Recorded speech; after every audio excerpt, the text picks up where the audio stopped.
তোমাদের মধ্যে অনেকেই আমাকে বলছো যে তুই বোন অনেক ছোট, তুই এখন কেন প্রেম করছিস? ও বোন, তুমি প্রেম করছো? আবার আমাকে এসে বলছো তোমরা যে তুই এতটুকু মেয়ে, তুই কেন প্রেম করছিস? ও আচ্ছা, তুমি এই বয়সে প্রেম করছো আর লোকে সেটা বলছে বলে ভিডিও বানিয়েছো? প্রেম করার কোনো বয়স হয় না, ঠিক আছে? একদম বোন, এই কথা থেকে না আমিও এগ্রি করি। তোমরা অনেকেই বলছো কিন্তু কথাটা যে বলেছে সে যদি জানতো যে এমন কিছুর সঙ্গে কম্পেয়ার করতে হবে, তাহলে বোধহয় সে কথাটা বলতোই না।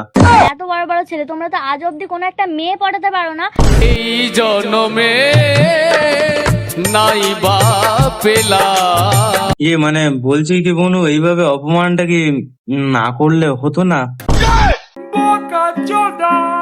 প্রেম করে ধন্য, আমি প্রাউড ফিল করি আমি প্রেম করে। বোন, আমরা জানতাম মানুষ জীবনে সাকসেস পেলে তখন নিজেকে প্রাউড ফিল করে, কিন্তু বোন তোমার তো দেখছি সময়ের কাঁটা ঠিক উল্টো দিকেতে ঘুরছে। দেখ বন্ধু দেখ, কিছু অন্তত শেখ।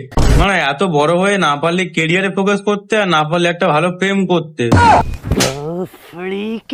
তোমরা তো পৃথিবীতে এসেছো কেন জানো? শুধু তোমরা এসেছো আধার কার্ডের সঙ্গে প্যান কার্ডের লিঙ্ক করাতে, আর প্যান কার্ডের সঙ্গে আধার কার্ডের লিঙ্ক করাতে।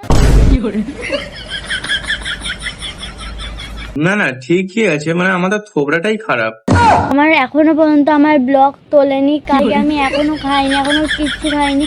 না না, ঠিকই আছে, এগুলো কমন ব্যাপার। কিন্তু মারা রাজীব আর পার্থ, তোরা মারা কি বলটা ছিনলি জীবনে? মারা দেখ, কিছু তো শেখ।